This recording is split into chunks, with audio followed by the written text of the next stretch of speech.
Jawa Broadcast.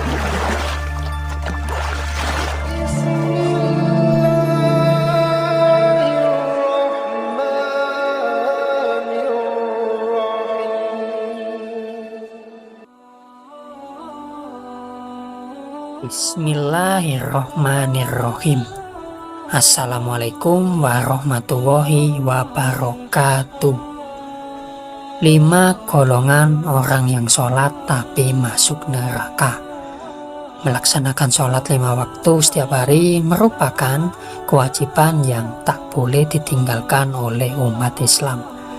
Hal ini karena sholat merupakan ibadah pertama yang akan dihisab oleh Allah Subhanahu wa Ta'ala saat hari kiamat kelak. Sebagaimana Rasulullah Shallallahu Alaihi Wasallam bersabda, sesungguhnya pertama kali yang dihisab dari segala amalan seseorang hamba di hari kiamat kelak adalah sholatnya. Bila sholatnya baik, maka beruntunglah ia. Dan bila mana sholatnya rusak, sungguh kerugian menimpanya.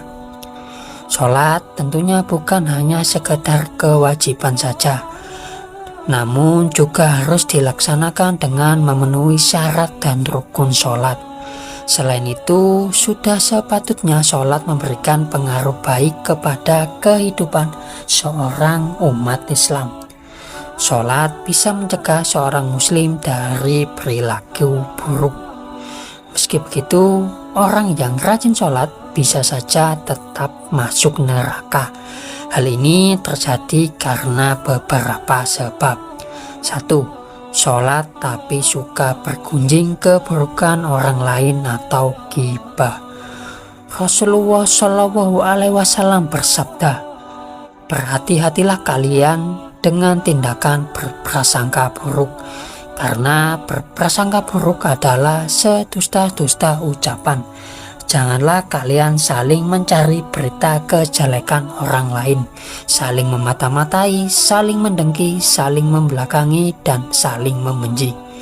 Jadilah kalian hamba-hamba Allah yang bersaudara. Ghibah sangat dilarang karena beresiko menimbulkan fitnah. Perlu diketahui, seseorang yang berghibah bahkan diibaratkan seperti memakan bangkai saudaranya sendiri. Ghibah juga merupakan perbuatan yang sangat dekat dengan perbuatan buruk lainnya, seperti iri, dengki, hingga fitnah. 2. Sholat tapi suka berdusta. Berdusta merupakan salah satu dosa besar dan diancam siksa yang pedih di akhirat kelak.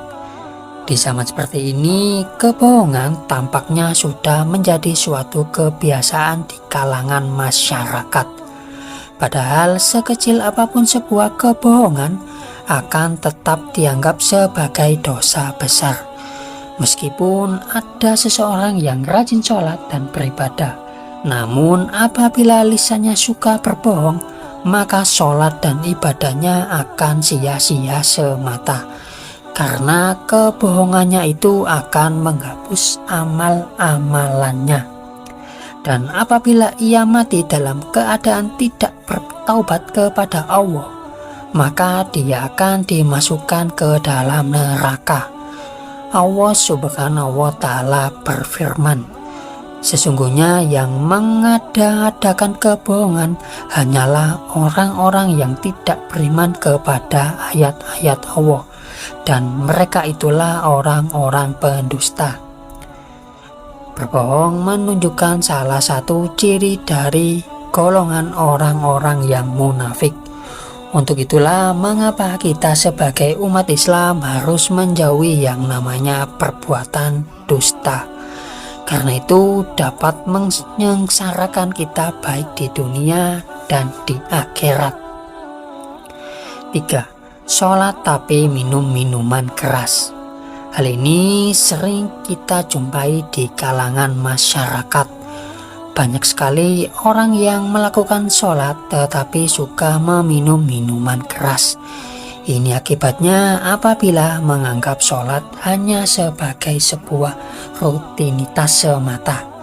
sehingga dalam melaksanakannya tidak dibarengi dengan hati yang ikhlas.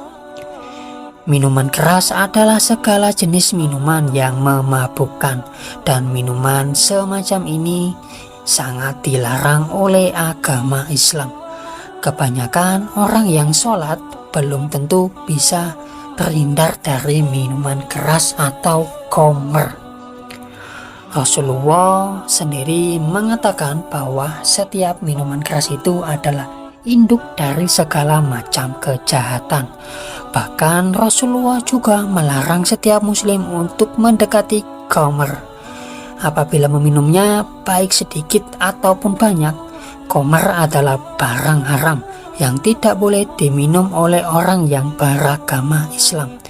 Rasulullah juga melaknat orang-orang yang berhubungan dengan minuman keras. Untuk itu, sebagai umat Islam wajib hukumnya untuk menghindari khamr dan menjauhinya, dan segeralah bertobat apabila pernah meminumnya. Karena meskipun sholatnya rajin, tapi apabila suka meminum khamr, maka neraka akan menjadi tempat kembalinya.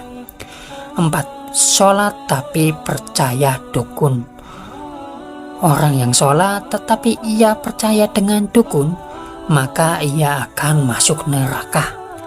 Seperti kita ketahui, dukun adalah orang yang mengaku bahwa dirinya mengetahui perkara-perkara gaib dan tersembunyi. Dalam hadis riwayat Imam Muslim, orang yang percaya kepada dukun, maka sholatnya tidak akan diterima selama 40 hari. Selain itu, percaya dengan dukun adalah termasuk dalam kategori dosa besar. Karena hanya Allah sajalah yang maha mengetahui segala sesuatu. Percaya kepada dukun juga dapat dikategorikan sebagai perbuatan musyrik. Karena dukun itu adalah orang yang bersekutu dengan bangsa jin. Dan jika kita mempercayainya, maka kita akan terkena dosa syirik. Untuk itu, apabila ada orang yang sholat tapi mempercayai dukun, benda pusaka dan sejenisnya, maka ia terancam dosa yang sangat besar. Rasulullah Shallallahu Alaihi Wasallam bersabda, barang siapa yang mendatangi tukang ramal atau dukun, kemudian ia membenarkan apa yang dikatakannya itu, maka sesungguhnya ia telah ingkar terhadap apa yang telah diturunkan kepada Nabi Muhammad SAW. 5. Sholat tapi mengabaikan anak yatim. Allah Subhanahu wa Ta'ala berfirman, dan belanjakanlah harta bendamu di jalan Allah, dan janganlah kamu menjatuhkan dirimu sendiri ke dalam kebinasaan, dan berbuat baiklah, karena sesungguhnya Allah menyukai orang-orang yang berbuat baik. Orang-orang yang mengabaikan anak yatim, fakir miskin, dan orang lain yang membutuhkan tidak akan sempurna imannya jika dia masih mengabaikan anak yatim maupun kaum miskin dan orang-orang yang membutuhkan pertolongannya, padahal dia mampu. Maka orang yang sholat tapi tidak mau menolong orang miskin dan orang-orang yang celaka, sehingga sekalipun ia ahli ibadah, maka ia juga dapat masuk neraka karena ia menyia-nyiakan anak yatim dan fakir miskin.